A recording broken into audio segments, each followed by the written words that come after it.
Hello दोस्तों, मैं हूं इज़ार और स्वागत है आपका सोल जर्नी टैरो में। आज का रीडिंग है हमारा टाइमलेस एंजल मैसेजेस कि आप आने वाले 30 डेज़ में क्या अट्रैक्ट कर रहे हो, क्या होने वाला है। ओके, तो अगर आप अट्रैक्टेड फील कर रहे हो, ड्रॉन फील कर रहे हो इस रीडिंग के प्रति, तो जानना कि ये रीडिंग आपके लिए है। एंड कोई ना कोई ऐसी मैसेजेस होंगी इसमें जो आपके साथ रेजोनेट करेंगी। एंड अगर आपको अट्रैक्टेड फील नहीं हो रहा है देन आप स्किप कर सकते हो इस रीडिंग को। ओके, तो चलिए देखते हैं कि आने वाले 30 डेज में क्या होने वाला है आपके साथ। Let's begin. What's gonna happen in the next 30 days.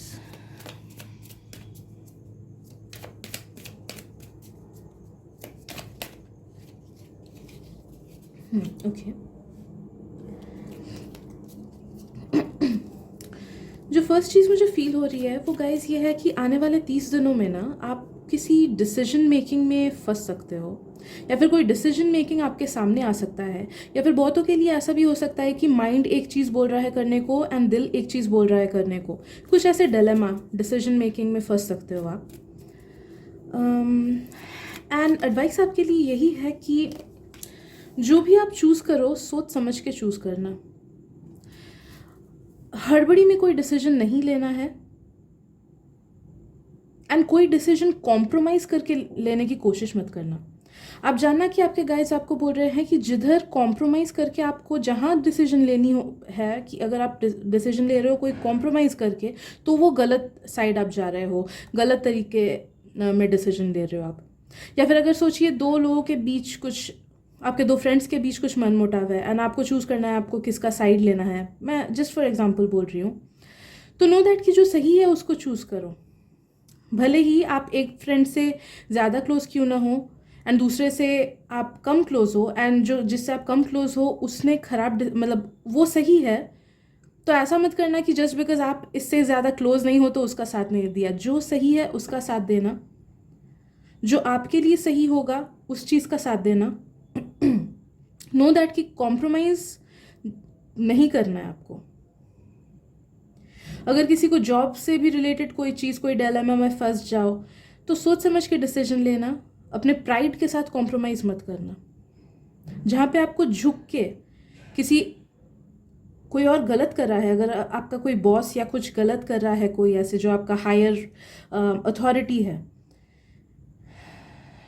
And just so that आपको अपना पोजीशन सिक्योर करने के लिए उसके गलत का साथ देना पड़ रहा है, अगर ऐसे सिचुएशन में फंस जाओ, तो आपके गाइड्स आपको एनकरेज कर रहा है कि please walk out of such situation, walk out of such friends. ऐसे दोस्तों को छोड़ दो, ऐसे लोगों को छोड़ दो जिनके प्रेशर में आपको कुछ गलत काम करना पड़ रहा है। ओके, तो आपको लाइफ ऐसे सिचुएशंस में डालेगा कि आपको दोनों में से कोई एक चीज़ चूज़ करनी होगी। नो दैट कि आप दोनों को ही बराबर लेके आगे नहीं चल सकते हो, दो चीज़ों को लेके। भले वो दो व्यक्ति हो, या फिर भले ही वो दो लाइफ सिचुएशंस हो, या फिर वो भले ही वो दोनों करियर पाथ हो। Okay, you need to let go of one, क्योंकि आपके लिए एक ही सही है। अगर ये सोचिए किसी के प्रोफेशन से रिलेटेड भी है ना, तो मुझे लगता है कि आप लोग, कुछ लोग हो सकते हैं जो लोग ये रीडिंग देख रहे हो, जो कि बहुत टाइम से कंफ्यूज्ड हो कि मैं क्या चूज़ करूँ करियर में एंड क्या चूज़ नहीं करूँ। तो एक चीज़ बार बार मेरे दिमाग में आ रही है कि सरेंडर सरेंडर सरेंडर। तो अगर आप ऐसे कन्फ्यूजन में हो कि आपको सच में समझ नहीं आ रहा है कि क्या करूँ क्या नहीं करूँ, जस्ट सरेंडर करना डिवाइन को, जिस भी हायर पावर को आप सबसे बड़ा मानते हो, जिस भी रिलीजन को आप सबसे बड़ा मानते हो, उनके जिनसे आप सबसे क्लोज फील करते हो, जिस भी हायर पावर के, उनको सरेंडर कर देना एंड बोलना कि प्लीज़ जो मेरे लिए सही है उस पाथ को मेरे लिए चूज़ कर दीजिए, या फिर जो इंसान, जो जो काम मेरे लिए सही है उस चीज़ को प्लीज़ आप मेरे लिए चूज़ कर दीजिए। तो नो दैट कि अगर आप डिसीजन मेक नहीं कर पा रहे हो तो just let it go, surrender to the divine, and divine आपको, आपके लिए वही चीज़ें चूज़ करेगा जो आपके लिए एकदम सही है, एंड उन चीज़ों को आपके लाइफ से ज़रूर हटा देगा जो आपके लिए बिल्कुल सही नहीं है। ओके, तो आने वाले 30 डेज़ में ये चीज़ हो सकता है। एक और चीज़ मुझे फील हो रहा है, कुछ पाने के लिए कुछ खोना पड़ता है। तो आपको आपके गाइड्स एनकरेज कर रहे हैं कि अभी आपके लाइफ में अगर कुछ ऐसे नेगेटिव लोग या सिचुएशन, या फिर आपके कुछ खुद के कुछ हैबिट्स ही अगर होना, जो कि आपको पता है कि हाँ ये हैबिट्स मेरे लिए ख़राब है, ये लोग मेरे लिए ख़राब है, ये चीज़ मुझे लिमिट करता है, मेरे ग्रोथ को लिमिट करता है, तो उन चीज़ों को, उन हैबिट्स को, उन लोगों को जाने दो। आपको जाने देना ही होगा। ओके, हेल्दी बाउंड्रीज बना लो। एंड अपने हैबिट्स, अगर आपको कुछ खराबी पहुंचा रहे हैं, कुछ बैड हैबिट्स हैं, या फिर कुछ पॉजिटिव हैबिट्स अगर आपको टेकअप करनी चाहिए, तो उन चीज़ को टेकअप करो। जो नहीं रेजोनेट करता है उसको अभी जाने देना चाहिए। This is the last call for you. Okay, हमेशा देखिए, आई एम सॉरी, थोड़ा रेट्रोग्रेड चल रहा है इसलिए मुझे थकान हो जा रही है चैनल करने में। व्हाट आई फील इज़ कि हमेशा ना लोग दो राह पे नहीं चल सकते, हमेशा दो चीज़ मेंटेन करके नहीं चल सकते हम। कभी कभी लाइफ में ऐसी सिचुएशंस आती हैं कि हमें या तो ए ऑप्शन को चूज़ करना होता है या फिर बी ऑप्शन को चूज़ करना है। There is no middle way. And आप ऐसे हो ना कि कुछ कुछ मामलों में हो सकता है कि आप चाहते हो कि नहीं, ऐसा मिडिल ग्राउंड में मैं चलूँ कि ताकि ये भी मेंटेन रहे वो भी मेंटेन रहे, बट नहीं, आपको गाइड्स बोल रहे हैं कि आने वाले कुछ दिन, एटलीस्ट 30 डेज एटलीस्ट, कुछ ऐसे टेम्प्रेरी सिचुएशंस अगर आपके लाइफ में आए तो आपको मिडिल ग्राउंड चूज़ नहीं करना है। आपको या तो एक ऑप्शन, दोनों में से एक ऑप्शन को चूज़ करना है। जो चीज़ आपके लिए ख़राब है उनको लेट गो करना ही होगा आपको। सोचिए, फॉर एग्जांपल, अगर आप किसी एग्ज़ाम के लिए प्रिपेयर कर रहे हो एंड यू नो कि आप दोस्तों के साथ घूमते फिरते हो तो आपका उसमें टाइम वेस्ट होता है, तो there is no middle ground. आने वाले 30 दिनों में आपको अपने दोस्तों के साथ मिलना जुलना बंद करना ही होगा ताकि आप ज़्यादा कॉन्सेंट्रेट कर पाओ अपनी पढ़ाई में, एंड तभी जाके आपका एग्ज़ाम अच्छा होगा। ये लिटरल एग्जाम्पल मेरे थॉट्स एंड इनर विजन में आया। ओके, तो इस चीज़ का ध्यान देना है कि कभी कभी there is no middle ground and we need to let go of something in order to gain something. It's proper energy exchange. कुछ पाने के लिए कुछ खोना पड़ता है, कुछ पाने के लिए कुछ सैक्रिफाइस करनी पड़ती है, एंड जो सैक्रिफाइस आपको करनी है वो कुछ ख़राब चीज़ नहीं है, मतलब कुछ बहुत ही अच्छा एंड प्रेशियस चीज़ नहीं है, वो कुछ ख़राब हैबिट, लोग या चीज़ें ही हैं जो आपको लेट गो करना है। ओके, आप अच्छे से जानते हो वो क्या है। राइट, चलिए देखते हैं और क्या है आने वाले 30 डेज में। What are they attracting? I'll take this card.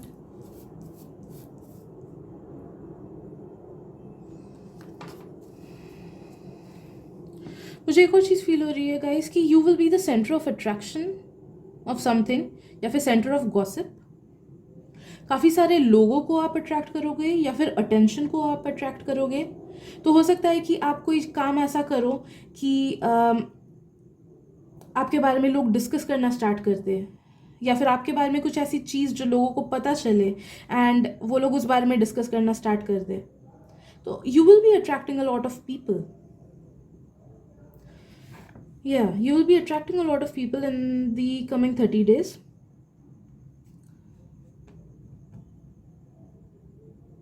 कुछ आपका अगर ऐसा हिडन टैलेंट है ना जो आप लोगों को उतना दिखाते नहीं हो, एंड आप डिसाइड करते हो आने वाले 30 डेज में कि वो वाला साइड मुझे लोगों को दिखाना है, या फिर कुछ ऐसे बातें हैं जो मुझे शेयर करनी है अपने पास्ट से रिलेटेड, ताकि सामने वाले को हेल्प मिले। बहुत टाइम होता है कि हम अपने लाइफ में कुछ एक्सपीरियंस किए होते हैं एंड वो जब हम पास ऑन करते हैं सामने वाले लोगों को, तब हमारे एक्सपीरियंसेस से उन्हें हेल्प मिलती है।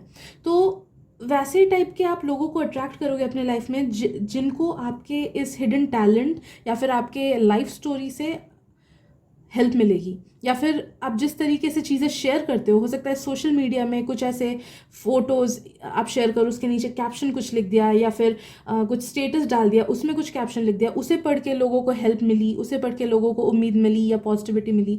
तो ऐसे काइंड ऑफ चीज़ें आप शेयर करोगे या फिर लोगों को पता चलेंगी आपसे रिलेटेड, जो कि उनको बहुत हेल्प करेगा, and because of that you will be the centre of attention या फिर सेंटर ऑफ गॉसिप बोल सकते हैं। ओके, पीठ पीछे भी काफ़ी लोग आपके बारे में डिस्कस करेंगे, आपको शायद पता भी नहीं होगा कि ये लोग एग्जिस्ट करते हैं, बट ऐसे टाइप के लोग आपके बारे में डिस्कस करेंगे। अच्छा कि ये इंसान इस चीज़ में टैलेंटेड है, या फिर अरे ये तो इतने अच्छे अच्छे कोट्स लिखता है, या फिर अरे इसका तो अलग पेंटिंग का एक चैनल है, पेंटिंग अच्छा ये करता है। तो ऐसी कोई चीज़ they will be discussing about you.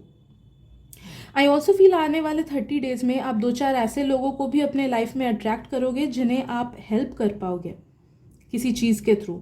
वो स्ट्रेंजर्स भी हो सकते हैं, या फिर वो ऐसे लोग भी हो सकते हैं कि जिनसे आप उतने ज़्यादा क्लोज नहीं हो, ऐसे ही जस्ट नॉर्मल वाले फ्रेंड्स या एक्वेंटेंसेस जिनको आपसे हेल्प मिलेगा, आपके एडवाइसेस से हेल्प मिलेगी उनको, तो ऐसे लोग भी अट्रैक्ट आप करोगे कि ऐसे लाइफ पाथ कुछ कुछ देर के लिए जुड़ जाए, कि कर्मा एक्सचेंज हो जाए and you will be helping them with their life. तो अगर कोई हेल्प मांगे आपसे, या फिर अगर मौका ऐसा मिले कि सामने वाला इंसान आपसे हेल्प मांग रहा है, तो डिनाई मत करना। स्टेबिलिटी स्टेबिलिटी अट्रैक्ट करोगे आप आने वाले 30 डेज में। जो ये कन्फ्यूजन्स वगैरह का स्टेज है ना, मैंने बोला ना, कुछ अगर कन्फ्यूजन या फिर लाइफ सिचुएशन को लेके कुछ डिसीजन अगर आप लोगे, किसी डिलेमा में फंसे थे, तो finally you will enter a state जहाँ पे आपको तसल्ली मिलेगी कि हाँ मेरे से ये चीज़ हो जाएगा, या फिर ये सही डिसीजन लिया मैंने, या फिर अगर आप पूरा सरेंडर कर दोगे डिवाइन को, तो फिर डिवाइन ही आपको स्टेबिलिटी दे देंगे, उस चीज़ से आपको आंसर मिलेगा।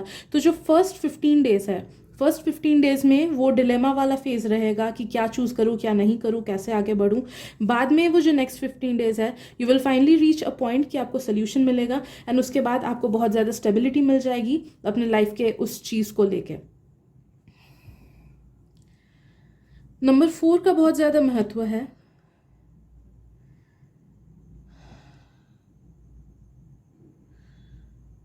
बैलेंस। आई एम सॉरी, मेरा ब्रेथ भी अगर आपको ज़्यादा सुनाई दे रहा होगा ना, आई एम रियली सॉरी। मुझे बहुत थकान हो जाती है रेट्रोग्रेड के टाइम पे चैनलिंग करने में। ओके, तो sorry that is irritating you. Number 4 का महत्व है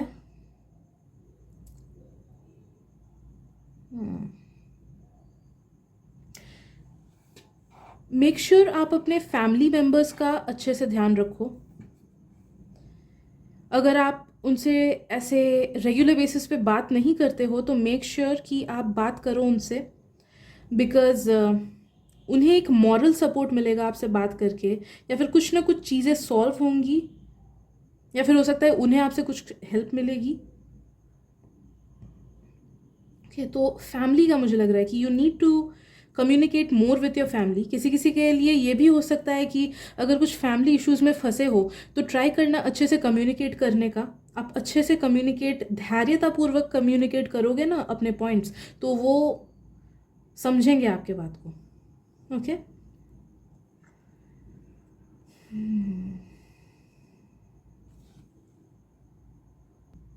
आपको ना एक और चीज़ मुझे फील हो रही है कि सिंस ये जनरल रीडिंग है, तो प्लीज़ अपने हिसाब से इसको रिलेट करना।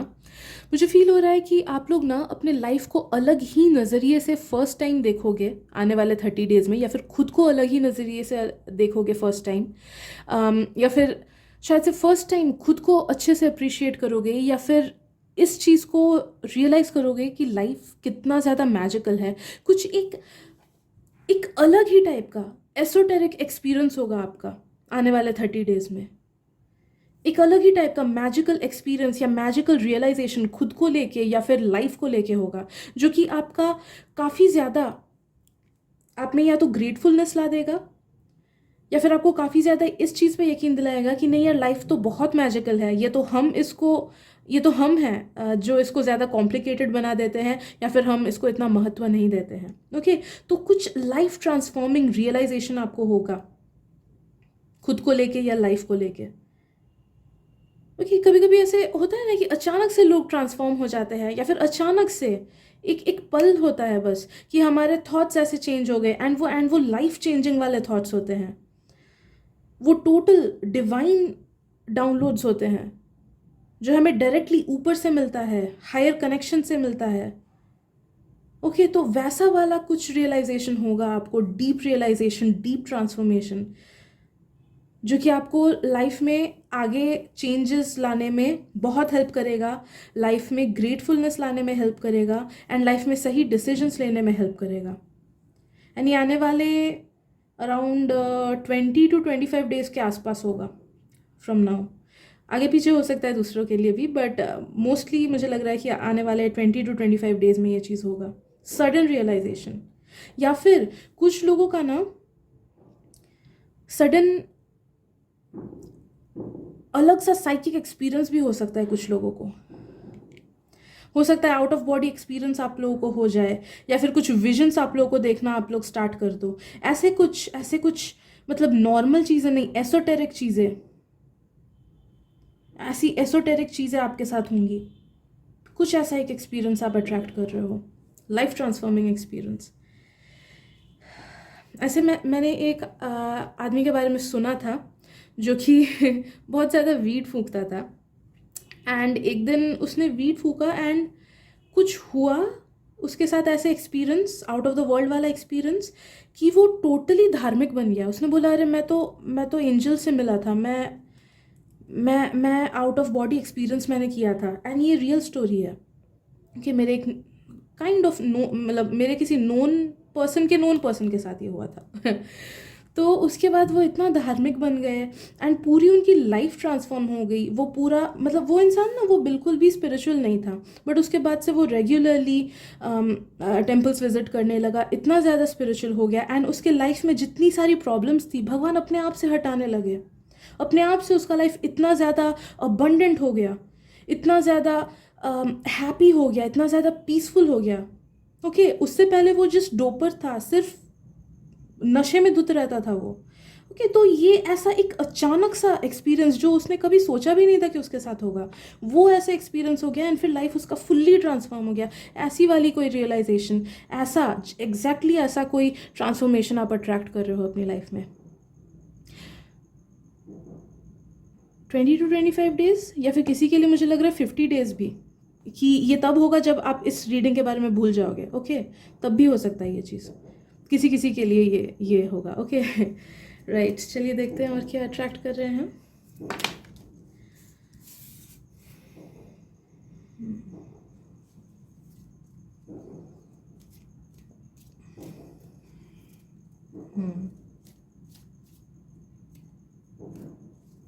मुझे एक चीज़ फील हो रहा है कि आप लोग ना अपने लाइफ के ऐसे एक पॉइंट पे अभी पहुँचे हो जहाँ से आप जो डिसीजन लोगे दैट विल डिसाइड कि आने वाला आपका 3 से 5 साल कैसा होगा। वैसे पिवटल पॉइंट्स हमारे लाइफ में होती हैं कि जो डिसीजन लिया, लाइफ उस टाइम डाइल्यूट रहता है, सेट इन स्टोन नहीं रहता है, एंड हमारे डिसीजंस पे, हमारे एक्शंस पे हमारा फ्यूचर डिसाइड होता है। तो आप ऐसे एक पॉइंट पे हो ना कि आपको थोड़ा सा ध्यान दे के आगे बढ़ना चाहिए, थोड़ा सा समझदारी से आगे बढ़ना चाहिए। ऐसे ही मन में आया कुछ भी कर लिया, वैसे वाले फेज में नहीं रहना चाहिए अभी आपको। अगर कोई चीज़ आपके लिए सच में वैल्यूएबल है तो उस पर आपको एफर्ट्स देने चाहिए। वही आपके गाइड्स आपको एनकरेज कर रहे हैं, ये चीज़ रियलाइज करो आप। Life is not always play, and अभी आप एक ऐसे फेज से गुजर रहे हो कि आपके डिसीजंस, हर एक छोटी छोटी चीज़ें जो आप करोगे दैट विल डिसाइड आपका आने वाला 3 to 5 years। तो वो कैसा होता है पूरी आपके हाथों में है। तो जो भी डिसीजन आप लो, जो भी चीज़ों से रिलेटेड, आप मेनली मुझे टाइम से रिलेटेड, आप टाइम कैसे इंसानों को दे रहे हो, आप अपना टाइम कहाँ पे दे रहे हो, किस चीज़ में दे रहे हो, जहाँ पे दे रहे हो वो आपको फुलफिलमेंट दे रहा है कि नहीं, वो आपको अबंडेंस दे रहा है कि नहीं। तो ऐसे लोगों को वाइजली चूज़ करो। आप अपना टाइम कैसे लोगों को किस चीज़ पे देते हो उसको वाइजली चूज़ करो। टाइम को हाथ से मत जाने दो, क्योंकि ये 30 डेज अगर गुजर जाए ना आपका, उसके बाद आप रियलाइज़ करोगे कि नहीं यार, सही से टाइम मैनेजमेंट करना चाहिए था, या फिर सही से डिसीजंस लेनी चाहिए थी, लेकिन तब तक बहुत लेट हो चुका होगा। तो मेक श्योर कि आप वाइजली इस टाइम को यूज़ करो। हर एक डिसीजन सोच समझ के लो। ओके, ब्लंटली कोई डिसीजन मत ले लो। राइट, देखते हैं और क्या अट्रैक्ट कर रहे हैं हम।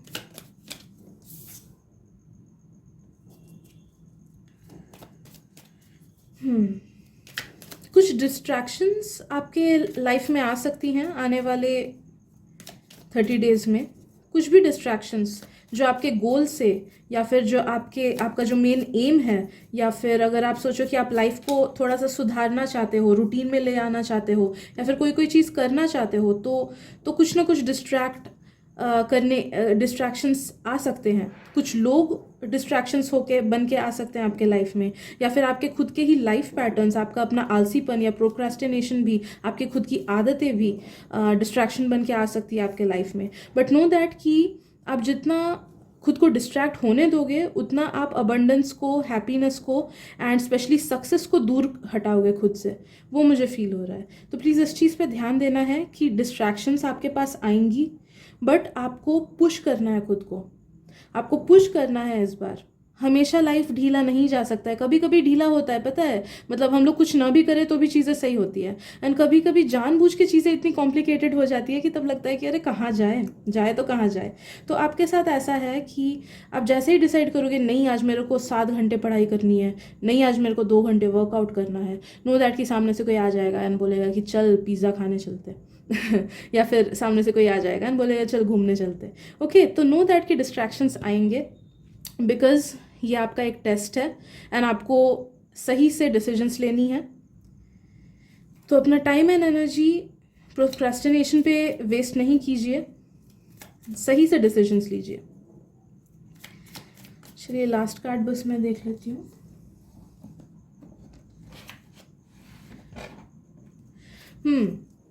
Ask help from your angels. आपके जो एंजल्स हैं ना, आपके स्पिरिट गाइड्स हैं ना, आप प्लीज़ पल पल उनसे हेल्प मांगो, क्योंकि ये जो आपका फेज़ है इसमें मैंने बोला ना कि डिसीजंस लेना आपके लिए बहुत इंपॉर्टेंट है। तो मेक श्योर कि आप डेली उनसे प्रे करो कि प्लीज़ मुझसे सही डिसीजंस, ताकि मैं सही डिसीजंस ले पाऊँ, मुझे इसलिए हर पल मेरे साथ रहिए, हर पल मेरा साथ दीजिए and they will be helping you with it. Because उन्हें पता है कि कभी कभी डिसीजन लेना बहुत डिफिकल्ट हो जाता है, कभी कभी ना बोलना बहुत डिफिकल्ट हो जाता है। तो दे will be giving you the strength, they will be giving you the mental power. तो उनसे हेल्प हमेशा मांगना है। तो आने वाले 30 डेज़ में प्लीज़ मेक श्योर कि आप अपने angels and spirit guides and even अपने हायर सेल्फ से भी ज़्यादा कॉन्टैक्ट बनाने की कोशिश करो। वर्बली बोलो, मुंह से बोलो, मुंह से बोल के हेल्प मांगो। Okay, and they will be helping you. Lastly है कि your hard work is paying off. आप हार्ड वर्क करोगे इन सब चीज़ों में, मतलब आई फील कि आप थोड़ा सा भी अगर एफर्ट दोगे ना तो भी आपके स्पिरिट गाइड्स आपको और भी पुश करेंगे, और भी हेल्प करेंगे, शाबाशी दे के और भी आपका साथ देंगे। चलना आपको है, पाथ वो ईजी बना देंगे, ठीक है, बट चलना आपको है, डिसीजंस आपके लेने हैं, डिसीजंस आपको लेने हैं। ओके, तो थोड़ा सा हिम्मत करके अपने लाइफ से रिलेटेड चीज़ों को अच्छे से हैंडल करो एंड वो आपको बैकअप ज़रूर करेंगे, चीज़ें ईजी बना देंगे। आप एक स्टेप लोगे, वो आपको 100 स्टेप और पुश करके आगे बढ़ा देंगे, ठीक है। तो आई गेस इतना ही आज की रीडिंग में। होपफुली रीडिंग में थोड़ी सी हेल्प हो पाई आपको and thank you so much आपकी ब्यूटीफुल सी एनर्जी रीड करने देने के लिए। एंड अगर रीडिंग पसंद आए तो प्लीज़ सब्सक्राइब कर दीजिए मेरे चैनल को, मुझे उससे बहुत हेल्प हो जाती है। And I will see you guys in the next reading, sending you lots of love, light and blessings.